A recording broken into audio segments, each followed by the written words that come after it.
അധികാരം കയ്യിൽ കിട്ടിയപ്പോൾ സകലതും കൈയിട്ട് വാരിയാൽ മതിയെന്ന് കരുതിയിരുന്നവർക്ക് ഇതാ വരുന്നു അടുത്ത ഇടിയും മുന്നിലും. എല്ലാം ശരിയാക്കുമെന്ന് പറഞ്ഞു വന്നിട്ട് ഒടുവിൽ ഭഗവാന്റെ സ്വർണത്തിൽ വരെ കൈവച്ചു എന്ന് കേൾക്കുമ്പോൾ സാധാരണക്കാരന്റെ നെഞ്ചു തകരില്ലേ?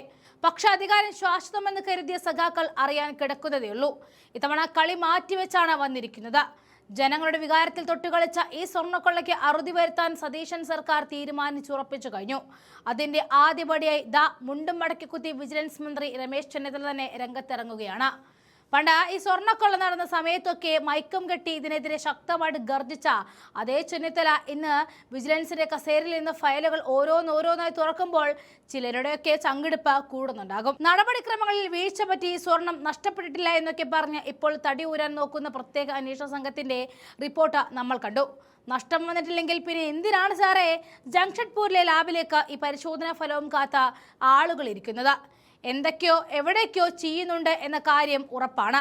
ഭരണത്തിലിരുന്നപ്പോൾ ഞങ്ങൾ ചെയ്യുന്നതാണ് നിയമം, ഞങ്ങൾ തൊടുന്നതാണ് സ്വർണം എന്ന ഭാവത്തിലായിരുന്നു പിണറായിയും കൂട്ടരും.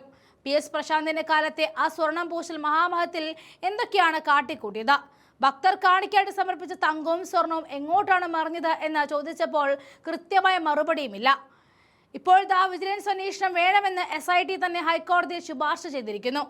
മുൻപ് കേന്ദ്ര ഏജൻസികൾ അന്വേഷിക്കാൻ വരുമ്പോൾ രാഷ്ട്രീയ പ്രേരിതം എന്ന് പറഞ്ഞ ക്യാപ്സ്യൂൾ ഇറക്കാമായിരുന്നു.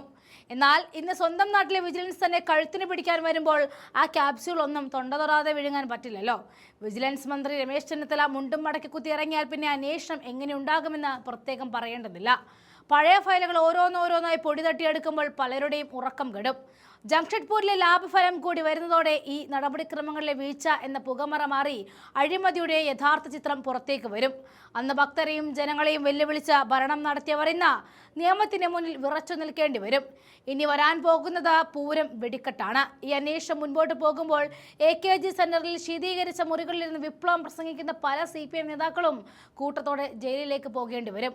അഴിമതിയുടെ കറപുരണ്ട ആ കൈകൾക്ക് ഇനി അഴിക്കുള്ളിൽ കിടന്ന വിപ്ലവ ഗാനങ്ങൾ പാടാം.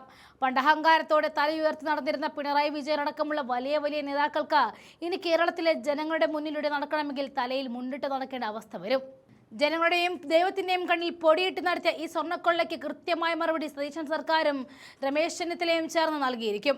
കാത്തിരുന്ന് കാണാം. കള്ളന്മാർ കപ്പലിൽ തന്നെയുണ്ട്. അവരിനി അധിക നാൾ പുറത്തു കാണില്ല.